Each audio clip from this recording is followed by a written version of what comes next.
से part 2 lecture series on near peer.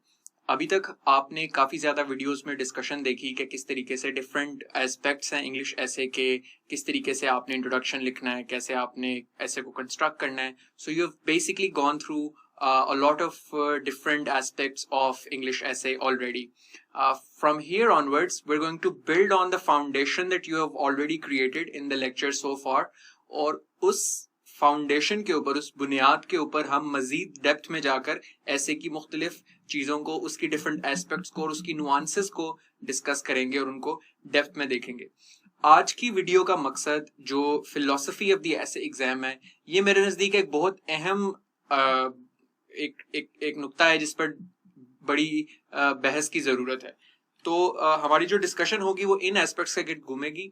मैं आपको अपने से कोई बात इसके अंदर ऐड नहीं करूंगा, obviously it's going to be my interpretation, but I am going to give you solid evidence and proof as to what I think is the reason why there is an essay exam to begin with in this competitive examination. और अगर आप उस underlying philosophy को, उस फलसफे को समझ जाएं कि वो क्या वजह है कि जिसकी वजह से एफपीएससी ने एग्जाम रखा है सीएसएस का, तो अगर आपको वो वजह समझ आ जाएगी तो आपको पता भी होगा कि आपने अपनी एनर्जीज किस तरह डायरेक्ट करनी है।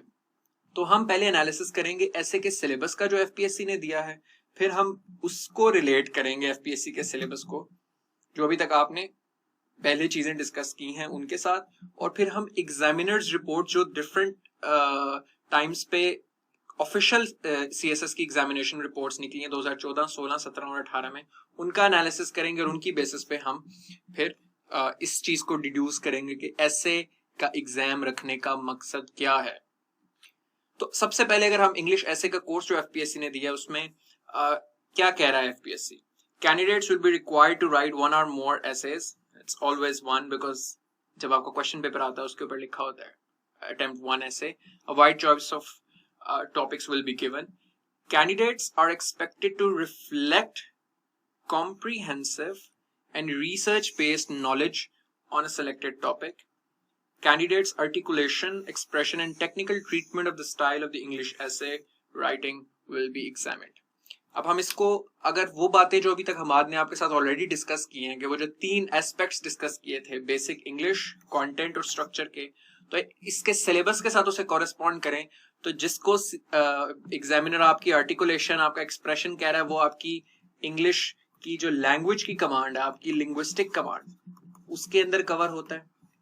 जो वो कहता है कि आपका ऐसे कॉम्प्रिहेंसिव और रिसर्च बेस्ड होना चाहिए, इसका मतलब है कि एग्जामिनर आपसे अच्छा कंटेंट डिमांड कर रहा है, इस एस्पेक्ट पे वो आपके नॉलेज की बात कर रहा है। और तीसरी चीज जिसे वो टेक्निकल ट्रीटमेंट कहता है, वो स्ट्रक्चर की बात कर रहा है, और ये टेक्निकल ट्रीटमेंट और ये स्ट्रक्चर आपकी आउटलाइन में भी रिफ्लेक्ट करता है और आपकी बॉडी के अंदर भी रिफ्लेक्ट करता है। और हम अगली वीडियोस में देखेंगे, मैं आप बहुत डेप्थ में जाके आपको बताऊंगा कि स्ट्रक्चर कैसे क्रिएट करते हैं, पैराग्राफ, एक पैराग्राफ के अंदर, पैराग्राफ्स के बीच में, डिफरेंट पैराग्राफ्स के दरमियान, और पूरे एक ओवरऑल जो ऐसे जिसको जो एक इनडिविजिबल कॉम्पोजिट होल है, वो कैसे आप कंस्ट्रक्ट कर सकते हैं। सबसे पहले हम 2014 की एग्जामिनर रिपोर्ट पढ़ते हैं। एग्जामिनर रिपोर्ट्स बेसिकली उस साल के बाद ऑफिशियली एफपीएससी निकालती है, जिसके अंदर वो मुख्तलिफ जो उसने गलतियां, कोताहियां कैंडिडेट्स की देखी हैं उनके ऊपर वो एनालिसिस करते हैं। सो लेट्स सी ऐसे के ऊपर क्या कहता है। So the examiner says question paper was set to evaluate the performance of the candidates in terms of their conceptual, linguistic, and writing competencies, but common trends observed were lack of conceptual clarity, shallow knowledge of subject, grammatical mistakes, and inappropriate choice of vocabulary, and stereotype answers. Majority of the candidates did not follow the norms of confrontational discourse and wrote isolated sentences rather than incohesive paragraphs. The ability required in CSS is extensive reading, holistic and appreciable performance approach in the subject, but majority lacked these characteristics. अभी just start taking a mental note of all these things because मैंने इन सबको extract करके आगे आपको के लिए, आसानी के लिए भी चीज explain की है. So just take a mental note of this because I want this you guys to internalize this deeply. The performance in English essay, this is from the 2016 examination report, was unsatisfactory. Out of the total 9,643 candidates that appeared. A significant majority, 81% failed in the subject. Ideas presented were random. The argument was without any logical reasoning or research-based facts. There was neither coherence nor creativity. The candidates were neither able to build an argument from multiple angles nor substantiated it with facts. The outline of the essay was not properly structured. In many answer scripts, aspects mentioned in the outline were not discussed in the essay. 2017, this is the year that we gave the examination. The standard essay was examined on footing of argumentation, content, language, and intellectual signifier. The quality and level of critical argumentation on the whole was very poor. Most of the candidates were unable to identify the dormant contention in topics. कि उन्हें समझ ही नहीं आई कि अंदर topic क्या topic demand क्या कर रहा है. और आप नोट भी करेंगे कि 2017 के जो टॉपिक्स थे वो थोड़े से ट्रिकी थे. In most papers content were inadequate and irrelevant. काफी नहीं था और कुछ केसेस में रेलेवेंट ही नहीं था. Most worrying aspect of essays was the wrong use of English language. The sentence structure was glaringly flawed. Moreover, grammatical and spelling mistakes were rife. The intellectual level of essays was mediocre and candidates were unable to even grasp the topic of the essay. 2018. Candidates were at their best in topics involving critical and subjective approach. In topics like democracy in Pakistan, rule of law, safeguarding human rights, fight against terrorism, जो subjective हैं कि जिनके ऊपर मुख्तलिफ आरा हो सकती हैं, तो different लोगों की interpretation हो सकती है. On the other hand, in topics that were of objective nature, global warming, CPEC, reliance on crammed knowledge, in topics के अंदर जिन पे objective nature के topics थे, scientific nature के topics थे, या जिन पे एक आपको research based analysis चाहिए था, there was a reliance on crammed knowledge, dull monotony, and repetition of stereotypical information was observed. A significant number of the candidates did not have a clear sense of the essentials of a comprehensive essay or the features which differentiate an essay from other forms of writing. Candidates must know about the qualities of a standard essay and the standard expected by the commission in the competitive exam. अब मैंने इन सारी बातों को, इन चारों examination reports को 4 categories में divide किया है कि अगर मैंने ये चारों एग्जामिनेशन रिपोर्ट्स बड़ी डिटेल से पढ़ी, इनके एक एक जो ऑपरेटिव वर्ड्स उन्होंने यूज किए हुए मुख्तलिफ, उनको मैंने सेग्रीगेट किया और and I found that they can broadly be categorized into 4 things. First is the English language skills. Second is the identification of the central theme. Third is knowledge and content. And fourth is critical thinking skills. So English language skills. इसके ऊपर FPSC ने जो हमने चारों reports देखी हैं, उनमें से मैं वो स्पेसिफिक टर्म्स एक्सट्रैक्ट करूं जो मैंने इसके अंदर कैटेगराइज किए हैं. तो एफपीएससी कहती है कि लैंग्वेज स्किल्स के अंदर ग्रामेटिकल मिस्टेक्स नजर आती हैं, इनअप्रोप्रिएट चॉइस ऑफ वोकैबुलरी होती है, wrong use of English language होता है, सेंटेंस स्ट्रक्चर वाज ग्लेरिंगली फ्लॉड, ये हमने अभी पढ़ा है, स्पेलिंग मिस्टेक्स बहुत कॉमन होती हैं. तो अब इसके अंदर जरूरी है ऐसे के अंदर कि ऐसे के आपके अंदर बेसिक इंग्लिश आपकी ठीक हो. वोकैबुलरी बहुत ज्यादा लोग जो जीआरई की वोकैबुलरी तैयार करते हैं और रट्टा लगाकर वर्ड्स को याद करने की कोशिश करते हैं, they often fail to understand that every word has different etymology and it has a very different etymological use. और अगर आप उसका सिर्फ लफ्ज का मतलब देख रहे हैं और उसकी सेंस आपको नहीं पता, तो इसीलिए a lot of people make such kind of mistakes. Some people try to become far too verbose and they become very pompous and pretentious in their writing. तो आपको बहुत ये ख्याल रखने की जरूरत है कि आप कोई रिसर्च पेपर नहीं लिख रहे, ना ही आप कोई आपको इस तरह की जरूरत है कि आप बहुत मुश्किल अंग्रेजी का इस्तेमाल करेंगे तो आप पास होंगे. Rather your English should neither be like a kid who is in grade 5 nor like a PhD candidate. तो इन दोनों के बीच में, चूंकि CSS के लिए जो बेसिक रिक्वायरमेंट है वो आपकी जो बैचलर्स की तालीम है, तो बैचलर्स का और मास्टर्स लेवल का बंदा जिस तरह की अंग्रेजी लिखता है, अच्छी, डिसेंट, वेल आर्टिकुलेटेड, उसकी जरूरत है. ओवर क्वालिफाइड PhD लेवल की अंग्रेजी की जरूरत इसमें नहीं है. इसी तरीके से आपकी यानी बेसिक अंग्रेजी एक क्राइटेरिया होगा कि आपकी इंग्लिश लैंग्वेज बेसिकली वो ठीक हो. दूसरा, आइडेंटिफाइंग द सेंट्रल थीम. इसके अंदर जैसे एफपीएससी ने कहा था कि डॉर्मेंट कंटेंशन क्या है, यानी वो छुपी हुई बात है, हिडन बात है टॉपिक में, वो क्या है. When gold rusts what shall the iron do, इसके अंदर जो सेंट्रल एक आइडिया है वो क्या है. Unable to grasp the topic of the essay. Content were inadequate and irrelevant, तो इररेलेवेंट भी तभी होगा जब आप उसके सेंट्रल थीम को समझेंगे नहीं, या अगर समझ भी गए तो आप ऐसे आर्ग्यूमेंट्स प्रोड्यूस करें जो उसकी सेंट्रल थीम के साथ रिलेट नहीं कर रहे, इररेलेवेंट चीजें आप कर रहे हैं। कॉन्सेप्चुअल क्लैरिटी नहीं है आपकी, ऑब्वियसली उस कॉन्सेप्ट को आप समझ ही नहीं पाए कि वो टॉपिक में आपसे क्या डिमांड कर रहा है। जैसे ये टॉपिक है gender equality is a myth. अब gender equality is a myth को बहुत ज्यादा लोग डिफरेंट तरीके से इंटरप्रेट किया। अब मैंने देखा कुछ लोगों ने gender equality is a myth के टॉपिक को इस तरह इंटरप्रेट किया है कि क्या दोनों जेंडर्स जो हैं वो बुनियादी तौर पर क्या दोनों जेंडर्स इस वक्त इस हालात में दुनिया में इक्वल हैं कि नहीं, वो ये समझे इस टॉपिक से। जबकि इस टॉपिक की इंटरप्रिटेशन ये है कि क्या जो जेंडर इक्वालिटी कभी अचीव हो भी सकती है कि नहीं। So the central idea is not that you write your essay के इस दुनिया में gender equality is a myth because today women are oppressed all over the world and there is no equality between the two in any sphere, be it economic, social or political. This is not the interpretation of this essay. Obviously gender equality दुनिया में achieve कहीं पर नहीं हुई. Why would an examiner give such a straightforward topic? Gender equality is a myth का मतलब है कि जो बंदा कहेगा कि gender equality is a myth, वो ये कहेगा gender equality is a myth because men and women are essentially different and inherently have different characteristics, which is why they can never have identical outcomes. On the other hand, जो इसको oppose करेंगे वो कहेंगे कि नहीं, इनकी opportunities का फर्क होता है. Both women and men are equally capable of doing everything. When given opportunities, they can become equal. And फिर obviously इसके अंदर डेप्थ में nuances के अंदर जाएंगे. ये जो दो मैंने बड़े खौफनाक से टॉपिक आपके सामने रखे हैं, दोनों का बुनियादी तौर पर मकसद तकरीबन एक जैसा ही है, दोनों का सेंट्रल थीम यही है. This was the essay that I attempted in my exam. और ये दोनों बेसिकली डिसेंट और इख्तलाफ की इंपॉर्टेंस सोसाइटी के अंदर कितनी ज्यादा है उसके मुतालिक बात करते हैं. तो आइडेंटिफाई करना सेंट्रल थीम को बहुत जरूरी है.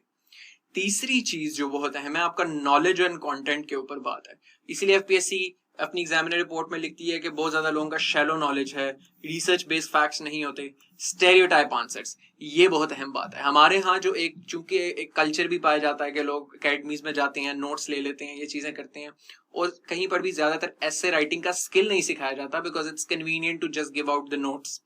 सो अब होता ये है कि बहुत ज्यादा लोग क्रैम कर लेते हैं सिमिलर मटेरियल को, और खास तौर पे जो स्टेरियोटिपिकल मटेरियल होता है उसको. स्टेरियोटाइप आंसर्स का मतलब वो है कि जो उसकी डेप्थ को कैप्चर नहीं कर रहे उस टॉपिक की या उस आइडिया की, वो एक बड़ी सुपरफिशियल सी बात है. अब जैसे अगर डेमोक्रेसी के ऊपर ऐसे है और आपने डेमोक्रेसी की डेफिनेशन देनी है, तो जो अब्राहम लिंकन की कोटेशन है for the people by the people, वो एक आप रेफरेंस के तौर पे यूज कर सकते हैं, मगर that's not the definition of democracy and it's very shallow of anyone कि अगर आप उसे एज अ डेफिनेशन कोट कर रहे हैं डेमोक्रेसी की, या आप एसेंशियल आइडिया कोट कर रहे हैं उसे एज अ डेमोक्रेसी का, तो वो बात नहीं है और वो जस्टिफाई भी नहीं करता डेमोक्रेसी के आइडिया के साथ ये कोटेशन.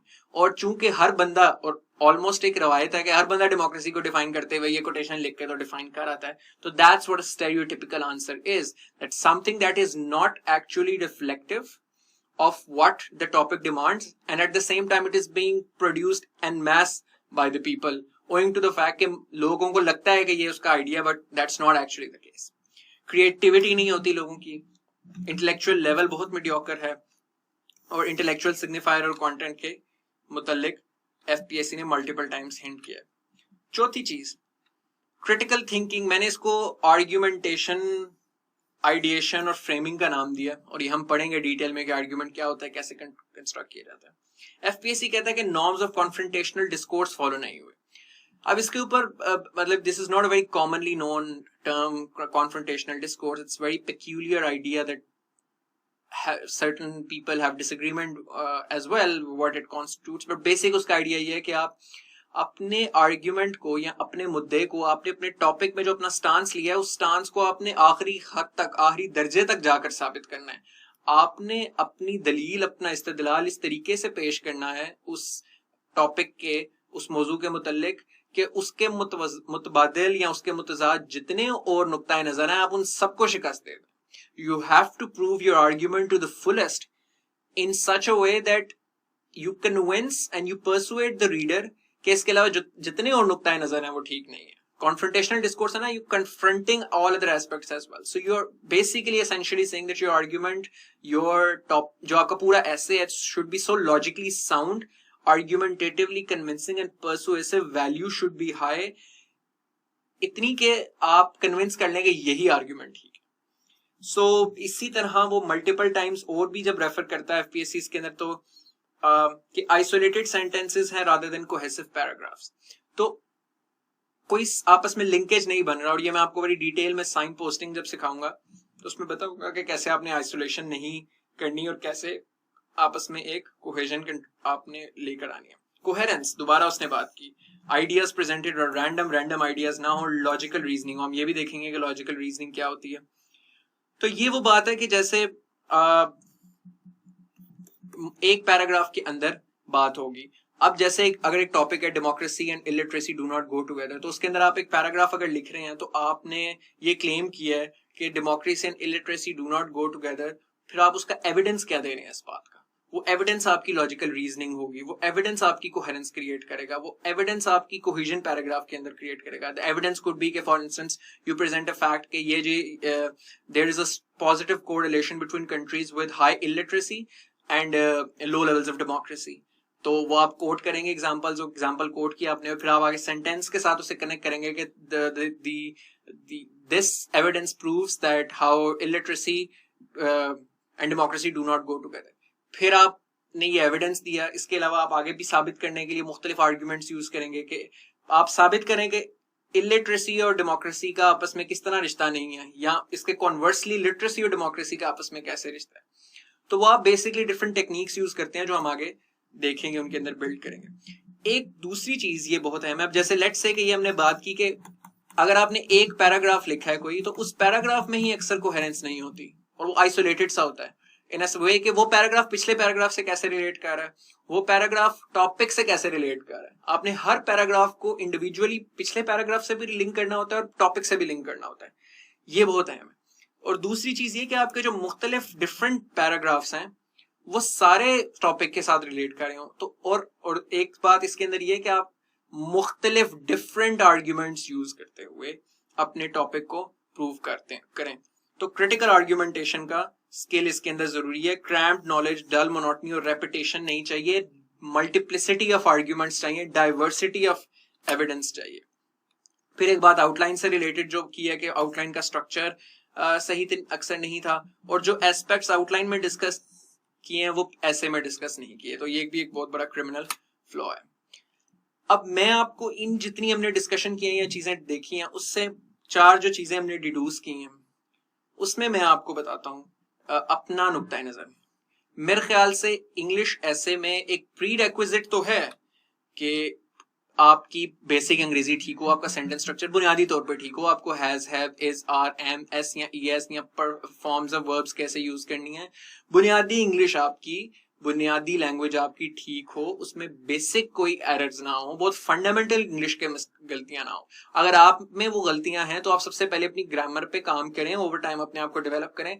आपका ऐसा तब तक पास नहीं होगा जब तक आपकी बेसिक अंग्रेजी ठीक नहीं होगी, because you will get expose कि अच्छा ये तो बुनियादी तौर पर ठीक नहीं है, तो एग्जामिनर आपका ऐसे काट के आगे चला जाएगा। Given that I still don't think that having a good grammar or right expression will get you a good score or will have you passed in the exam. क्योंकि मेरे ख्याल से इंग्लिश ऐसे का मकसद एग्जाम में रखने का आपकी बेसिक अंग्रेजी या आपकी लिंग्विस्टिक स्किल्स टेस्ट करना नहीं है, क्योंकि वो ज्यादा अच्छी प्रेसी में डिस्कस होती हैं, वो ज्यादा अच्छी प्रेसी में टेस्ट होती हैं, जहां आपके सिनोनिम एंटोनिम्स आपकी वोकैबुलरी चेक करते हैं, पेयर्स ऑफ वर्ड्स और इडियोमेटिक एक्सप्रेशंस आपकी लैंग्वेज चेक करते हैं, ग्रामर डायरेक्टली आपकी चेक होती है, पंक्चुएशन डायरेक्ट चेक होती है, direct indirect, active passives occasionally, prepositions, precis आपकी लैंग्वेज की स्किल्स को टेस्ट करती है कि क्या आपको वर्ड्स पे इतनी कमांड है कि आप एक आइडिया पढ़ें, आप एक पैराग्राफ पढ़ें और उसका आइडिया भी बिल्कुल जाया ना होने दें और आप उसको कम अल्फाज में एक्सप्लेन भी कर दें, which is known as economizing your words, that you have a good economy of words. तो प्रेसी असेस करती है आपकी इंग्लिश लैंग्वेज की स्किल्स को, और वो क्राइटेरिया है आपको प्रेसी का एग्जाम पास करवाने का। लेकिन ऐसे पास करने के लिए इंग्लिश लैंग्वेज एक प्री रेक्विजिट तो है, but it is not a qualifier, necessary qualifier for the essay. What the FPSC wants to test in the essay is these three things, और अगर इन तीन चीजों को मैं इस तरह एक्सप्लेन करूं that FPSC wants to see that can you create diverse set of arguments to prove the central theme, and the central theme will basically be based on your stance on the essay, your interpretation of the essay. Another way of saying that is that can you prove the central theme which is based on your stance by giving multiple and diverse arguments and examples. FPSC आपको 10 topics देती है तो वो आपके basically 3 skills test कर रही है, आपकी क्रिटिकल थिंकिंग स्किल्स, आपकी कम्युनिकेशन स्किल्स और आपकी टाइम मैनेजमेंट स्किल्स. थोड़ी मतलब आपकी ये समझे कि not the most important skill but obviously time management skill एक इंपॉर्टेंट हो ही जाती है. सो एसेंशियली 2 चीजें, क्रिटिकल थिंकिंग स्किल्स. सबसे पहले एफपीएससी क्या देख रही है? एफपीएससी देख रही है कि क्या अगर आपको 3 घंटे का इम्तिहान दिया जाता है, 3 घंटे का टाइम दिया जाता है, उस 3 घंटे में 10 टॉपिक्स हैं आपके पास, तो क्या आप उसमें से राइट टॉपिक अपने लिए चूज करके उसे टाइम के अंदर अंदर ठीक तरीके से इंटरप्रेट कर पाते हैं? क्या उसके सेंट्रल थीम को, उसके आइडिया को कैप्चर कर पाते हैं आप? तो आपकी इंटरप्रेटिव स्किल्स चेक हो रहे हैं कि क्या do you have good interpretational skills और नॉट, क्या आप इंटरप्रिटेशन ठीक कर सकते हैं चीज की कि नहीं, आप बात की बुनियाद को समझ सकते हैं कि नहीं. दूसरी वो फिर आपकी आइडिएशनल स्किल्स को टेस्ट करते हैं कि क्या आपने वो जो इंटरप्रिटेशन की है टॉपिक पे, उसके ऊपर आप डिफरेंट आइडियाज जनरेट कर सकते हैं. आप कितने आइडिएशनल हैं, आप कितने क्रिएटिव हैं, आप कितने नॉलेजेबल हैं कि आप उस पर डिफरेंट एस्पेक्ट्स, डिफरेंट डायमेंशंस, उसकी मोनोटनी नहीं, रेपिटेटिव नहीं, कि अगर आपने एक सोशल एस्पेक्ट किसी चीज का डिस्कस किया तो क्या आप उस पर economic, political, international aspect discuss कर सकते हैं. Self help is the best help. अगर लेट्स से ऐसे है तो आपने इंडिविजुअल्स डिस्कस किए हैं, तो क्या आप नेशंस भी डिस्कस करते हैं, क्या आप उसे ऑर्गेनाइजेशनल लेवल पे भी डिस्कस करते हैं. So can you create diverse arguments which on their own do not look connected but all of them are connected with a very fine thread to the central idea of the topic. तो आइडिएशनल skill test कर रहा है आपके, क्या आप different आइडिएशंस create कर सकते हैं. और तीसरा वो क्रिटिकल थिंकिंग स्किल्स में आपके आर्ग्यूमेंटेटिव स्किल्स को, आपके रीजनिंग को टेस्ट कर रहा है कि क्या आप लॉजिक और रीजनिंग यूज करते हुए आप अपने वो जो आपने आइडिया क्रिएट किया आइडिएशन के साथ, उस आइडिया को आप एक्सप्लेन कर सकते हैं, क्या आप उसे लॉजिकली एक आर्ग्यूमेंट की शक्ल दे सकते हैं. कि आपको एक आइडिया तो आया है, यानी जैसे कि डिसेंट बड़ा अहम है सोसाइटी में, वैल्यू ऑफ डिसेंट टॉपिक है, और मैं उस पर मैंने आइडिया क्रिएट किया कि हाँ मैं इसमें सुकरात की एग्जांपल लिखूंगा कि सुकरात ने कैसे डिसेंट किया था सोसाइटी में. तो मुझे इस पे क्या पूरा आर्ग्यूमेंट मैं क्रिएट कर सकता हूँ कि अच्छा जो सुकरात ने किया वो डिसेंट कैसे था और फिर उस डिसेंट ने सोसाइटी को किस तरीके से फायदा पहुंचाया, और क्या मुझे उसकी मिसालें मिलती हैं, क्या मुझे उसका एविडेंस मिलता है कि सुकरात ने सोसाइटी को फायदा पहुंचाया. ये पूरा आर्ग्यूमेंट बिल्ड करने का स्किल है. और क्या वो आर्ग्यूमेंट पिछले टॉपिक्स पैराग्राफ से किस तरह कनेक्टेड और ओवरऑल आइडिया से किस तरह कनेक्टेड है, ये आपकी आर्ग्यूमेंट बिल्डिंग स्किल्स हैं जो अगेन हम नेक्स्ट लेक्चर्स में देखेंगे. तो ये वो सारी चीजें क्रिटिकल थिंकिंग स्किल्स, ये सारी बातें आपके सोचने की हद तक आ गई कि क्या आपने इंटरप्रेट ठीक किया जहन में, क्या आपने ठीक आइडियाज जनरेट किए, क्या आपने उनके ऊपर आर्ग्यूमेंट, उनका एविडेंस यूज करते हुए ठीक तरीके से उन आइडियाज को साबित कर पाए कि नहीं. और आखिरी चीज कि क्या आप उसे कम्युनिकेट भी पेपर पे कर पा रहे हैं. ये सारी चीजें आपने जहन में सही इंटरप्रेट कर लिया, आपने जहन में आइडियाज भी जनरेट कर दिया, आपने आर्ग्यूमेंट जहन में सोच भी लिया कि मैं ऐसे ऐसे लिंक बनाऊंगा, लेकिन क्या आप उसे राइटिंग में ट्रांसलेट कर सकते हैं, क्या उसे पेपर पे उसी तरह कन्वे कर सकते हैं. Can you convey to the reader what you are thinking. तो ये बेसिकली वो स्किल्स हैं.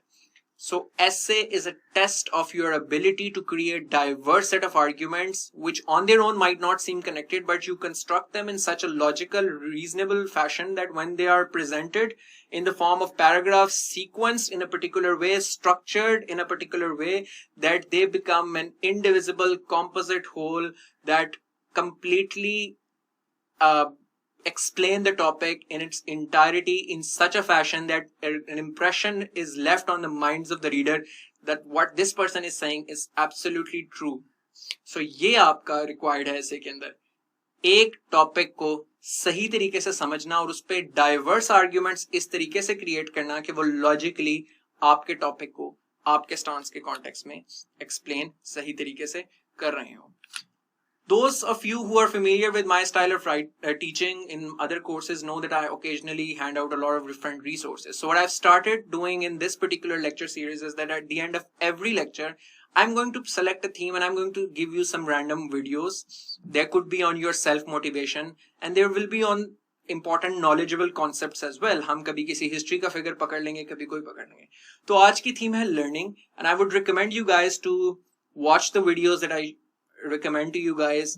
इस तरह आपका आहिस्ता आहिस्ता एक तो आप मोटिवेट भी रहेंगे, एंड सेकेंडली वो जो एक कंटेंट का एस्पेक्ट है ना कि आपने आहिस्ता आहिस्ता अपना कंटेंट डिफरेंट चीजों में बिल्ड करना है, वो भी आपका आहिस्ता आहिस्ता बिल्ड होता जाएगा. And I will present these suggest the videos which are very diverse in nature so as to build your content as we go along this lecture to make this whole lecture series very comprehensive and very fruitful as well. So I hope this lecture was helpful to you guys, and I hope that whatever discussion that we have in the subsequent lectures, you will guys take note and carefully listen to them and follow and practice what I would recommend to you guys. Thank you so much.